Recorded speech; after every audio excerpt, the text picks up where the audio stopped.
L'ICC International Certification Conference a été présenté ce mercredi aux acteurs du monde agricole en Côte d'Ivoire. Plus de précisions dans ce journal. L'Union nationale des entreprises agricoles et forestières UNEMAF fait le point sur les problèmes qui minent le secteur agricole et forestier. Nous y reviendrons. Bienvenue à toutes et à tous. Les responsables de l'International Certification Conference ont animé une rencontre avec les acteurs du monde agricole en Côte d'Ivoire. Une rencontre au cours de laquelle ils ont présenté l'ICC qui se tiendra à Abidjan les 28, 29 et 30 novembre prochains. Cette rencontre s'est tenue ce mercredi à Abidjan au siège de l'UNEMAF. C'est un reportage de Mondésir Nascimento Odjifini et Richard Akeke. Du 28 au 30 novembre 2018 se tiendra la 4e édition de l'ICC International Certification Conference. Il s'agit d'une plateforme dont l'objectif est de s'appuyer sur la certification pour promouvoir une agriculture durable en Côte d'Ivoire. Cette année, le thème retenu est l'agriculture durable, nouvelles normes. Il rassemblera plusieurs acteurs et experts de divers domaines et même ceux de la communication. Nous organisons les 28, 29 et 30 novembre au Sofitel Hotel à Abidjan, en Côte d'Ivoire, l'International Certification Conférence. Donc le but est de mettre en avant une thématique, l'agriculture durable, nouvelles normes. La conférence sera meublée de panels. Donc il y aura une conférence inaugurale qui sera prononcée par un expert qui vient du Canada sur les tendances du marché durable. Nous aurons ensuite des panels et 2 ateliers principaux, donc un sur l'accès au financement et le deuxième sur l'utilisation des TIC dans l'agriculture. Prenant la parole, le président de l'UNEMAF, Union des entreprises agricoles et forestières de Côte d'Ivoire, a accueilli favorablement l'initiative qui s'inscrit dans la vision de l'institution. Il a promis répercuter l'information afin de mobiliser plus d'acteurs autour de cet événement. La présentation qui a été faite là rentre bien dans nos visions. C'est-à-dire qu'aujourd'hui, l'élément majeur qui nous gouverne, c'est de vendre. Quand on produit, c'est pour vendre. Alors, il se trouve que sur le marché international, tout le monde parle désormais de certification, de qualité de produits et puis des conditions dans lesquelles ces produits-là sont donc délivrés. Donc c'est un thème qui nous interpelle. Je pense que nos membres seront assez attentifs à ce genre d'action. La 4e édition de l'ICC International Certification Conference sera meublée de panels, rencontres d'affaires et animée par plusieurs experts venus du Canada, du Ghana et de la Côte d'Ivoire. 300 participants y sont attendus. L'Union nationale des entreprises agricoles et forestières UNEMAF a manifesté sa volonté de faire connaître désormais ses activités au cours d'une conférence de presse donnée à son siège par son président Yoro Bitizier. Ce fut l'occasion de présenter l'état des lieux des problèmes que rencontre le secteur agricole autour du thème l'UNEMAF face aux problèmes du secteur agricole et forestier. C'est un commentaire de Lawani Babatunde. Créer un cadre de concertation pour les entreprises et les syndicats d'employeurs ayant pour activité l'agriculture, l'exploitation forestière, l'élevage, la transformation des produits agricoles et forestiers, l'horticulture. Voici tout l'objectif que s'est assigné l'Union nationale des entreprises agricoles et forestières. L'UNEMAF entend désormais communiquer sur ces activités qui, selon elle, sont longtemps restées méconnues de la population ivoirienne. L'Union des entreprises agricoles et forestières est une des premières associations créées en Côte d'Ivoire dans les années 55. Nous pensons que, valablement, nous avons besoin de communication. Nous posons beaucoup d'actes en matière de soutien de l'agriculture en Côte d'Ivoire, mais ces actions-là ne sont pas suffisamment connues à notre goût. Et donc, pour nous, il s'agit à travers cette conférence-là de dire clairement notre vision par rapport à ce qui se passe en matière d'agriculture en Côte d'Ivoire.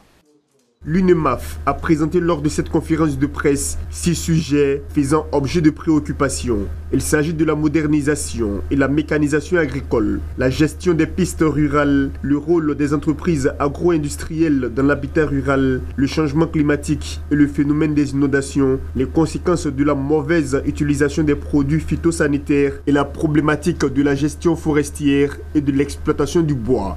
Le secteur agricole continue de demeurer l'un des piliers essentiels de l'économie ivoirienne avec une part importante de la croissance du PIB. Organisation soucieuse de la productivité et du rendement du secteur agricole en Côte d'Ivoire, l'Union nationale des entreprises agricoles et forestières ambitionne de devenir le patronat agricole en Côte d'Ivoire. Créé le 19 avril 1969, l'UNEMAF est un membre important pour la Confédération générale des entreprises de Côte d'Ivoire, CGECI. Le président de la CGECI continue sa visite au sein des groupements et associations du patronat ivoirien. Ce mardi, c'est dans les locaux du GPEX qu'il s'est rendu. Objectif, s'imprégner des réalités rattachées aux activités du groupement des exportateurs. Ariane Touré et Marius Seri. Le président de la Confédération générale des entreprises de Côte d'Ivoire, Jean-Marie Aka, en visite dans les locaux du GPEX, entendait le groupement des exportateurs de café cacao. Ici, la responsable des lieux, Françoise Mariam Bédier, présidente du GPEX, qui salue la sollicitude de Jean-Marie Aka.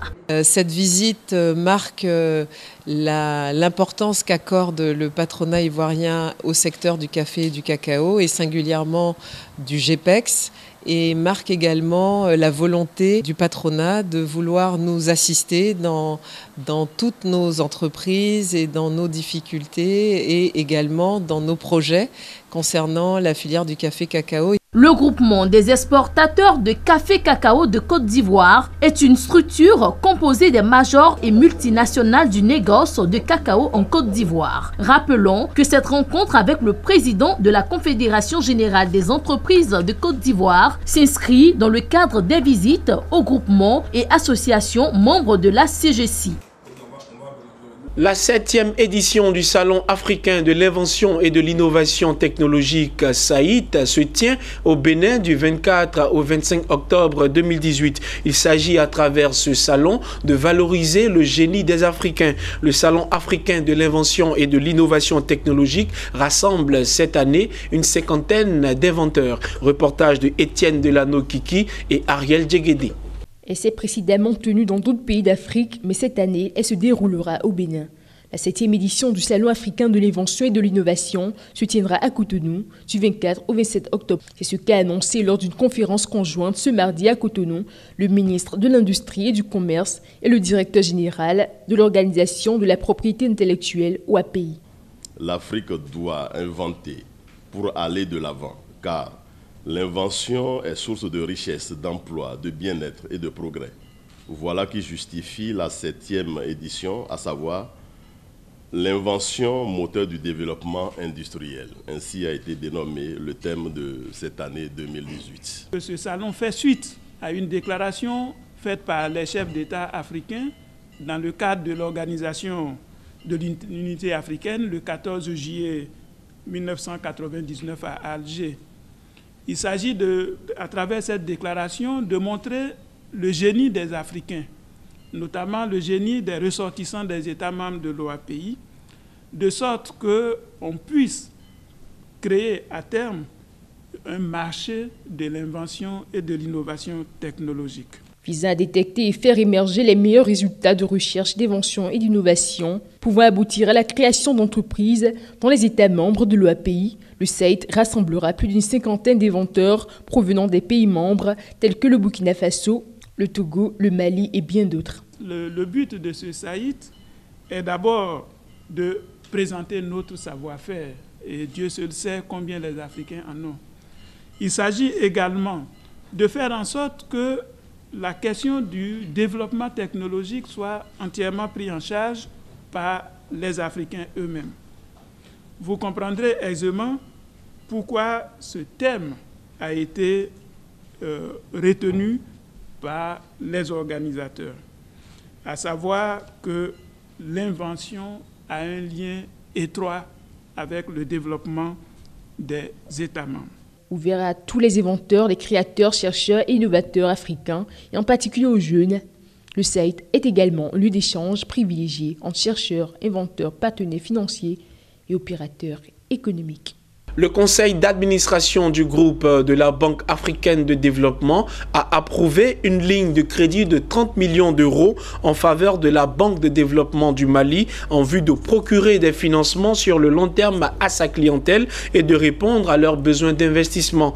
L'opération va prendre en compte les priorités stratégiques de la Banque africaine de développement et dédier au moins 15% de la facilité aux femmes entrepreneurs. Le financement dotera la Banque de développement du Mali en ressources nécessaires pour appuyer l'expansion d'entreprises maliennes et notamment les PME opérant dans des secteurs pourvoyeurs d'emplois. Voilà, c'est la fin de ce journal. Merci de nous avoir suivis et l'information continue sur Business 24 Africa.